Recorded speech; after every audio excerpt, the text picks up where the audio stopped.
Newstalk ZB. You wonder sometimes, 23 minutes away from 8 sport after 8 o'clock this morning. The Prime Minister's just decided to arrive. Nice to see you. Well, it's nice to get into your studio. I got accosted on the way in by the hits, apparently. And you took a hit on them. Calling them what did you call them? The dragons of radio world. And now they've bunch of losers. They've prepared this on you. Apparently, it's got you on their show. Oh, for goodness So I spent like 5 minutes getting past them, and just that's why I'm here. So a bit breathless, but ready to go. Never mind. Now, listen, couple of quick things. First of all, did you fly to Queenstown especially yesterday to stand on the side of the hill for an hour to fly back to Auckland to be with us this morning? Yes, because I love coming into your studio. Who organises that? That's a waste of your day. No, we were down there doing a great thing yesterday. There's this issue called Wilding Pines. Yes, I know that. If you get out of a city, Mike, there's this place called the countryside, and there's actually I live in the countryside. You could have come to my place for some wilding. No one's allowed in your place. No, well, that's true. But you could have come. But my point being, you spent your whole day to stand on a hillside for a photo op. Really? Yeah, but I got to catch up with lots of different people along the way, which was awesome. But this is, I don't know whether you know this problem. It's quite a big problem. It's a massive problem. Yeah, and it's been inconsistently funded. And so we're stepping it up 2.5 times. And it's a bit like predator free. There's these amazing community groups, farmers.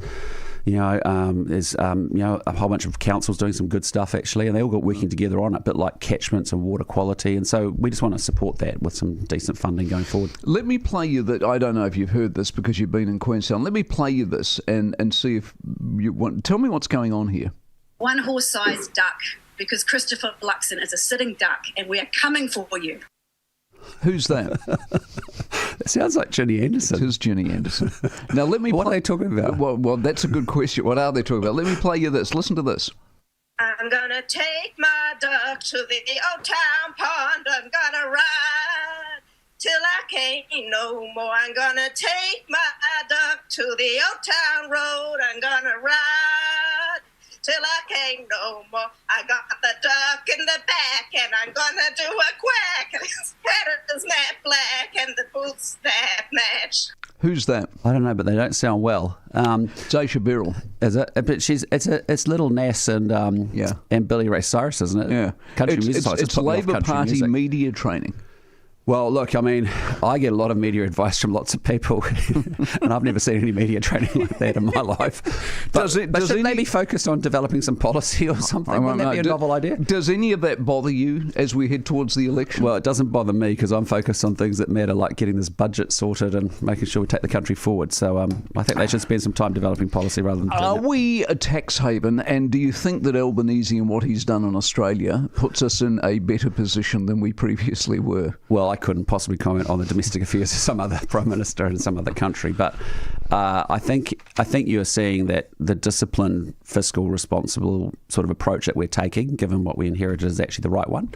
And I think you've seen different commentary over the weekend. I was at the Tech Awards this night before last, a couple of nights ago, and 1,300 people, tech entrepreneurs, all starting up their businesses, doing an incredible job.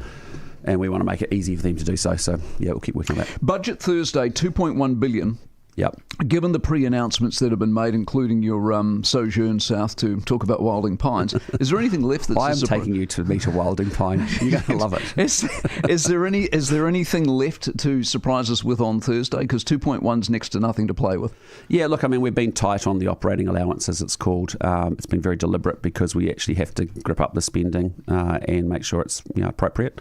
And we've done that each and every year now for our third year in a row. And that's what we have to have, is good fiscal financial discipline year in, year out, in order to get the books back in order again. So look, there'll be a few more things announced on budget day for sure. Okay.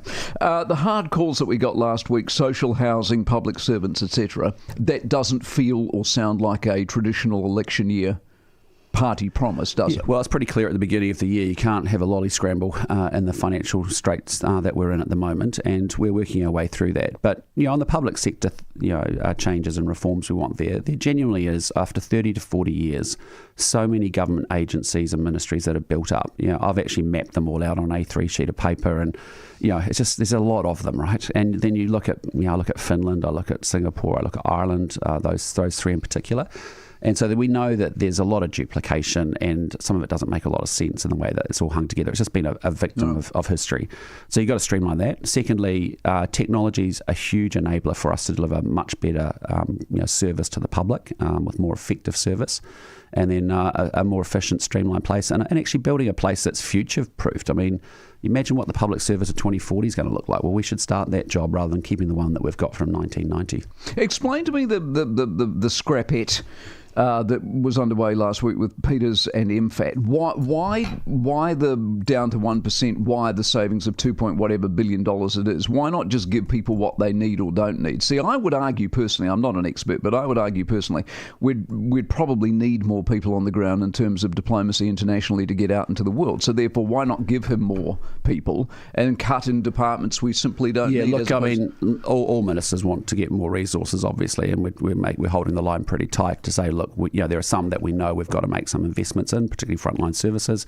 Actually, MFAT, since we've come to power, has actually had some really good funding increases, so that's quite acceptable. I'm sure it's never enough for the Minister of Foreign Affairs, but equally we've been pretty decent. I think I found a good way through, which is that we have lifted the intensity of our international relationships, and we have to, and we'll continue to do so.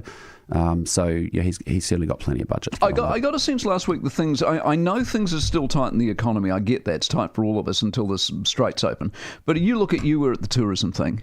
You look at what's going on in that area, and look at the numbers and the amount of money your Americans are spending here, and then you look at the export receipts that came in just for April. Yeah, there's plenty in that economy, thank God, that's actually going quite well. Honestly, there's some really good news stories. We had tourism come in at 9.5%, I think, just over 9. We had international education come in at 11.2% for the year. We've had $12 billion worth of extra exports over and above what we did the year before. You would have seen Zespri hit $6 billion in revenues, up from 5, almost $1 billion added to it. You've got startup companies like Halter that have added $1 billion. You went from $1 billion to $2 billion in the space of 12 months. So it doesn't matter whether it's been dairy, red meat, wool, our primary stuff, our tourism, but also our services are growing well too internationally. So there's no doubt about it. The conflict will have knocked it around, but that's why we've been quite disciplined to say, well, we want to minimise the hit to inflation and also growth, and then we want to get through this, pop up the other side, and then get the show back on the road. Does what Dr. Anna says on Wednesday make any material difference to Thursday? No. I think we've got a good sense of where we think things are sitting, and I think it's just a continuation of what we said we would do on day one. It's that you have to get the show gripped up, you have to be financially responsible and be the grown-ups and the adults here, having taken over from the babysitters again, and get it cleaned up, sorted out, and that's just as year in, year out discipline. Do you want to break the embargo that you've got at 8 o'clock this morning on your gold visa announcement, or no? Why have you got an embargo at 8 o'clock when you're sitting here with me at 7:45, for God's sake? I don't know. What's the matter with you? There's two big picture things in there. How far away are we from it? About 10 minutes, I guess, or whatever. I just say there's two bits, as I understand, Erica will talk to. One is we want to lift the English language threshold for the mid-skilled folks coming in. And the second piece is actually the active investor visa has been a really great success. I think we've got close to 4 billion out of almost 600 people, and I've seen these businesses, Mike, small startup companies that are actually recipients of this cash and this investment. But if you take a great area like Wilding Pines, you could have someone from overseas decide they want to match the government money on Wilding Pines. Is that philanthropic? Just like Julian Robertson did on Predator-Free New Zealand. So you're liking, so it's philanthropy. So 20% of what you bring to the country can go to philanthropy. We're just making it. Is Wilding Pines philanthropy? Well, would you argue? I'm not. There's very strong criteria around what's registered as a charity. I think you just made that up. I just thought I'd wind you up on Wilding Pines. You seem to have taken a snitcher on them.